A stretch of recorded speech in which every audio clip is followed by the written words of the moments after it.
Share বাজার ও বিনিয়োগ চ্যানেলে আপনাদের স্বাগত। চলুন দেখে নেওয়া যাক 16ই এপ্রিল নিফটি কত দূর যেতে পারে।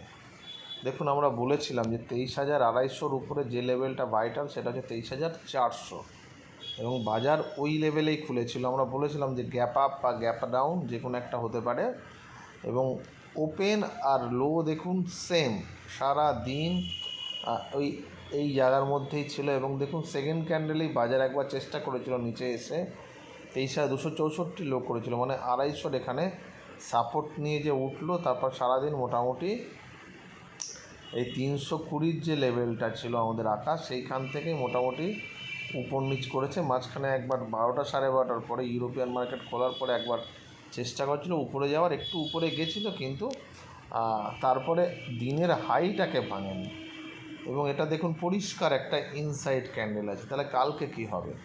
কালকে সবচেয়ে ভালো হয় যদি এই লেভেলের মধ্যে খোলে, মানে 23,250 থেকে 23,350-এর মধ্যে খোলার পরে যদি এই জায়গাটা বিট করে 370 মানে 23,400 যদি ভেঙে যায় তাহলে কিন্তু কালকে একটা 150 পয়েন্টের র্যালি 400-র উপরে আমরা দেখতে পারি, মানে 500 তার উপরে ম্যাক্সিমাম 570 এই লেভেল অবধি আমরা দেখতে পারি। কেন বলছি? কারণ দেখুন একটা ইনসাইড ক্যান্ডেল আবার বানিয়েছে, একটা 150 পয়েন্টের ইনসাইড ক্যান্ডেল।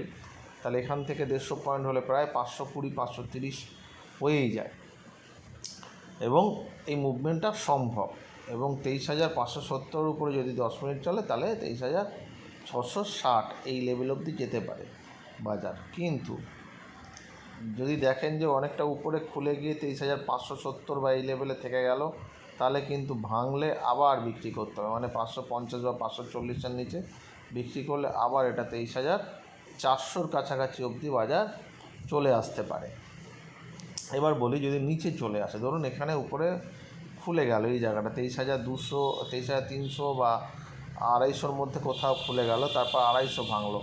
250 যদি ভাঙে তাহলে 200 এবং 200-র নিচে গেলে 23,100 থেকে 23,150 এবং তার নিচে গেলে 23,050-এর লেভেল অবধি আসতে পারে। আপাতত তার থেকে নিচে বাজারকে আমি দেখতে পাচ্ছি না এবং যদি উপর দিকে যায় তাহলে উপরের লেভেলটা বলে দিলাম। এরপর যেটা বলার যে লং টার্মের ক্ষেত্রে ধরুন আমরা উইকলি একটা টার্গেট দিয়েছিলাম 23,500, এটা আমরা বলে দিয়েছিলাম যে 23,250-র উপর বন্ধ হলে বাজার 23,500 অবধি যাবে। এইবার দেখুন এরপরে যদি 23,500 ভেঙে যায় তাহলে 662 আর একটা লেভেল আছে বাইটার লেভেল এবং 662-র উপরে গেলে এটা 750 অবধি কিন্তু বাজার যেতে পারে। এবারে আপনারা একটা দেখা যাক ডে ক্যান্ডেলে দেখা যাক ডে ক্যান্ডেলে এই যে ক্যান্ডেলটা টেনে বন্ধ হয়েছে এটা একটা ভালো, এটা অনেকটা টেনে নিচ থেকে ধাক্কা মেরে উপরে বন্ধ হয়েছে। ফলত এই যে এরপরের লেভেলটা যেটা ধাক্কা খাওয়ার লেভেল আছে, মানে এখান থেকে আরও একটু দৌড় আসতে পারে। আসার পরে এই যে লেভেলটা আছে মানে 23,650-এর এই লেভেলটা, এটা কিন্তু খুব ভাইটাল লেভেল এবং এই সব জায়গায় আবার বাজার কিন্তু বেশ খানিকটা সময় কিন্তু কাটাতে পারে, মানে 23,600 থেকে 23,400-র যে লেভেলটা আছে। কারণ এখানে দেখুন এর আগে কাটিয়েছে, কিন্তু যদি 23,900 ভেঙে যায়, মানে এই যে এই লেভেলটা যেখান থেকে বাজার পড়েছিল 23,870, তাহলে কিন্তু উপর দিকে আরও খানিকটা বেশ খানিকটা মুভমেন্ট আমরা কিন্তু দেখতে পারি। তবে মনে হচ্ছে 23,750-র কাছাকাছি গিয়ে বাজার আর একবার আটকাতে পারে বা পজ নিতে পারে।